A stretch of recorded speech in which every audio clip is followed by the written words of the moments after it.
Ladies and gentlemen, welcome to Chanel Jasmine, the best novel Chanel for romantic stories. Hai guys, selamat datang di channel Jasmine, channel terbaik untuk menyimak novel-novel romantis. Mohon dukung channel ini dengan subscribe, like dan share video-video yang ada di channel ini. Terima kasih.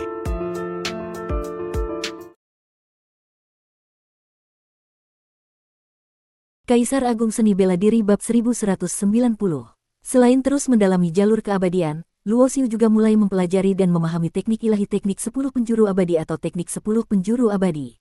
Setelah utusan berjubah hitam dari alam surgawi Linglong dibunuh, dan Disan yang datang bersamanya juga dilenyapkan oleh Dugu serta jiwa aslinya dibawa, maka dengan kekuatan penguasa Dao, menelusuri ingatan Disan untuk menemukan metode kultivasi teknik 10 penjuru abadi bukanlah perkara sulit. Setiap teknik ilahi memiliki persyaratan latihan yang sangat ketat, dan Disan mampu menguasainya karena memiliki tubuh yang sangat kuat, sehingga bisa menopang pengeluaran energi luar biasa dari jurus yang memisahkan satu tubuh menjadi 10 bagian. Namun, karena Disan menggunakannya dengan kekuatan tingkat Kaisar Dewa dan bukan dengan daya abadi, ia hanya bisa bertahan selama setengah batang dupa sekitar 3 menit dan selama itu pula, kekuatannya akan terkuras habis, menunjukkan betapa besar harga yang harus dibayar untuk menggunakan seni ini. Luo Xiu berbeda, dengan kekuatan jalan keabadian yang ia miliki, ia bisa memperpanjang durasi jurus ini hingga 1 kuarter waktu atau sekitar 15 menit, dan bayangkan saja, 10 Luo Xiu sekaligus mengepung musuh dalam waktu selama itu, siapa yang sanggup bertahan. Teknik 10 penjuru abadi adalah teknik ilahi yang bahkan di antara seni-seni keabadian pun tergolong luar biasa, gumam Luo Xiu. Dengan menguasai seni ini, kekuatannya meningkat pesat, bahkan teknik 10 penjuru abadi jauh lebih kuat dibandingkan teknik abadi telapak raja atau teknik terbang abadi yang ia pelajari di alam abadi Tianwei, dan bahkan mampu menyaingi jurus pamungkasnya, semua menjadi satu, serta jauh melampaui jurus seperti segel Agung Huang, segel Huang Hong, dan segel 1000 hukum. Ia pun menata kembali semua yang ia pelajari dan menyempurnakan teknik dewa perubahannya. Setiap kali ia mengaktifkan jalur ini, tubuhnya akan dikelilingi cahaya keabadian yang memesona. Dalam waktu yang terus bergulir tanpa siang dan malam, semenjak pasukan 100.000 dari klan darah iblis dimusnahkan oleh Dugu, mereka tidak pernah lagi melakukan pembalasan, dan ini memperkuat keyakinan Luo Xiu bahwa penghancuran sekte Yanyun saat itu hanyalah jebakan untuk memancingnya keluar. Pihak yang berada di balik klan darah iblis bahkan mengirimkan seorang penguasa agung, tetapi akhirnya gagal total. Tanpa terasa, hampir 100 tahun telah berlalu. Selama itu, Luo Xiu berhasil meningkatkan kultivasinya secara stabil, bahkan sempat melewati bencana guntur surgawi, hingga kini mencapai tingkat awal Dewa Suci.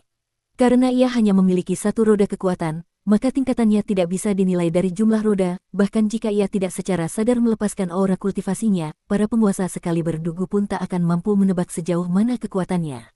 Meski 100 tahun bukan waktu yang panjang, banyak hal besar telah terjadi. Ye Haoran dan Li Yu sama-sama berhasil menembus ke tingkat 7 roda Kaisar Dewa, sedangkan Yan Yue'er, Yan Siruo, Lu Luo, Hong Yan, Shen Bingyu, Qi Yuyong, Ji Xiaozi, dan Ji Hanyu semuanya telah mencapai 6 roda Dewa Suci.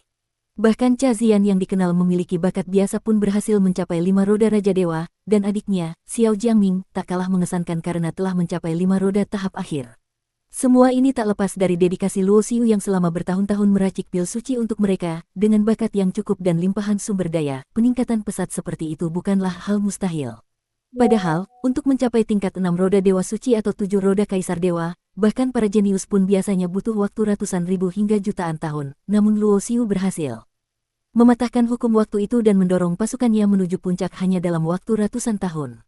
Meski aku telah mencapai tingkat Dewa Suci, namun kekuatanku belum cukup untuk menandingi seorang Kaisar Agung, gumam Luo Xiu di luar Istana Sura, berdiri menghadapi angin dengan kedua tangan bersilang di belakang punggungnya. Bahkan sejak dirinya masih di tingkat Raja Dewa tingkat 9, ia sudah mampu menciptakan jalur keabadian yang membuatnya setara dengan Kaisar Dewa 7 roda puncak, dan kini setelah melangkah ke tingkat Dewa Suci tingkat 9, kekuatannya memang meningkat pesat, tapi masih belum bisa menyamai seorang Kaisar Agung. Perbedaan antara 7 roda Kaisar Dewa dan 8 roda Kaisar Agung tampak kecil, tapi pada kenyataannya, sangat besar. Meskipun kekuatan Luo Xiu kini berlipat ganda dibanding 100 tahun lalu, ia tetap belum bisa melangkahi batas itu. Tuan muda, panggil seorang tetua Kaisar Dewa dari wilayah Pedang Wuji yang datang ke lembah pembasmi iblis dan berdiri dengan hormat di belakang Luo Xiu. 30 tahun yang lalu, Dugu mulai mengasingkan diri untuk menembus puncak penguasa agung setelah mengumpulkan fondasi selama 20 juta tahun di tahap akhir, dan sebelum menghilang ke dalam pengasingan, ia menetapkan bahwa selama masa itu, seluruh urusan besar dan kecil di wilayah Pedang Wuji akan sepenuhnya diserahkan pada Luo Xiu. Dengan demikian, Luo Xiu kini memiliki wewenang setara dengan seorang penguasa wilayah, bahkan para tetua tingkat Kaisar Dewa, hingga tetua agung setingkat Kaisar Agung pun harus tunduk padanya.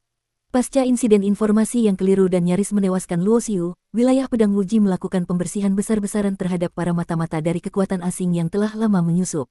Saat ini, tetua tingkat Kaisar Dewa yang berdiri di belakang Luo Xiu bernama Du Guyuesan, dan seluruh urusan intelijen, baik besar maupun kecil, kini berada di bawah pengawasannya.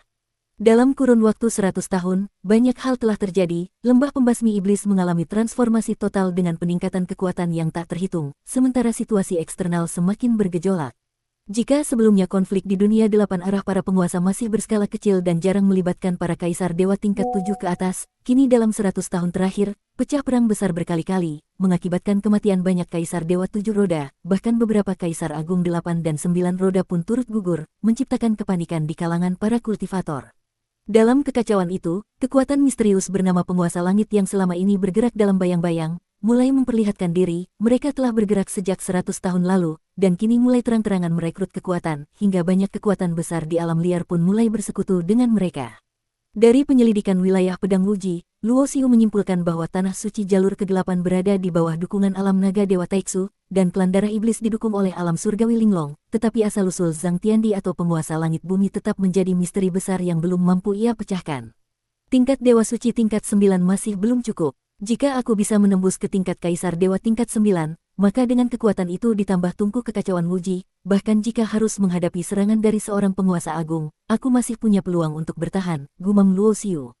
Hal yang paling mendesak baginya kini adalah peningkatan kultivasi, karena ia telah membuka jalan keabadian dan pemahaman terhadap jalan agungnya pun cukup dalam, ia tidak khawatir akan menggoyahkan fondasi. Justru karena fondasinya sangat kokoh dan dalam, maka untuk menembus ke tingkat berikutnya ia membutuhkan sumber daya yang nyaris setara dengan membongkar seluruh harta wilayah Pedang Wuji. Namun tentu saja Luo Xiu tidak ingin bertindak egois dengan mengorbankan semua untuk dirinya seorang. Guru memang bisa memberiku semua sumber daya yang kubutuhkan, tapi jika aku memohon hanya karena alasan itu, aku akan tampak seperti murid yang tak berguna, pikirnya.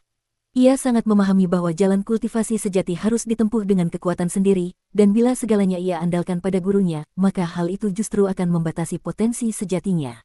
Penguasa Dao sejati pun memahami ini, sebab itu ia hanya memberikan bantuan sekali saja saat Luo Xiu berhasil memasuki istana suci dan memberinya 9 perubahan ilahi, selebihnya ia membiarkan Luo Xiu tumbuh sendiri. Dalam ingatan Luo Xiu terbersit beberapa petunjuk lama. Ia butuh sebuah peluang, sebuah kesempatan yang bisa membantunya menembus batasan itu. Ia teringat akan peti mati Dewa Pengubur Langit yang menyegel jasad penguasa Dao Mintian. Kekuatan dari jasad seorang penguasa Dao pasti sangat besar, dan jika bisa menyatu dengan hukum kehampaan, Luo Xiu yakin dirinya dapat menembus setidaknya 2 tingkat kecil. Sayangnya, peti mati itu telah lama hilang, dan ia pun tidak tahu kemana harus mencarinya. Kemudian ia teringat akan istana penahan langit di dunia besar segala hukum, sebuah tempat yang pernah ia kunjungi ketika masih lemah. Saat itu, ia menaiki sebuah tangga surgawi di dalam kekosongan dan mencapai puncak tahap pertama, lalu melihat sebuah istana megah. Itulah istana penahan langit. Ia mendengar kabar bahwa tempat itu menyegel kekuatan surga itu sendiri, bahkan di dalamnya terdapat sebuah prasasti batu kuno dengan tulisan dari zaman Taichu, surga menyegel iblis, iblis menahan langit, 100.000 iblis menahan 12 langit. Saat itu, Luo Xiu percaya bahwa langit zaman Taichu telah membelenggu siklus reinkarnasi dan mengekang nasib seluruh makhluk. Namun baru belakangan ini ia benar-benar mengerti bahwa perang melawan langit sebenarnya hanyalah permainan di balik layar dari alam Linglong dan alam naga Dewa Taixu. Pengalamannya selama ini membawanya ke berbagai tempat yang menyimpan rahasia besar, namun saat itu ia belum cukup kuat untuk meraih apapun. Kini, dengan kekuatannya yang hampir menyamai Kaisar Agung 8 roda, Luo Xiu berencana untuk kembali ke istana penahan langit dan melihat apakah dirinya kini mampu memasuki bagian terdalam istana itu, dan membuktikan sendiri apakah benar ada penguasa Dao dari masa lalu yang disegel di sana. Dunia para penguasa sangat jarang mencampuri urusan alam liar. Jika klan langit tahu tentang keberadaan istana penahan langit, mereka pasti akan mengorbankan segalanya untuk membebaskan penguasa Dao yang disegel itu, pikir Luo Xiu. Dengan pikiran itu, ia pun kembali ke wilayah Pedang Wuji, mengumpulkan para tetua dan berkata, aku akan mengasingkan diri untuk menembus ke tingkat Kaisar Dewa. Selama aku menghilang, segala urusan wilayah pedang akan ditentukan oleh 5 tetua agung. Tentu saja, alasan mengasingkan diri itu hanyalah kedok dalam situasi yang penuh gejolak seperti sekarang dan setelah percobaan pembunuhan terhadap dirinya. Jika ia mengumumkan ingin pergi keluar, para tetua seperti Du Gujianchen pasti tidak akan mengizinkannya. Bersambung.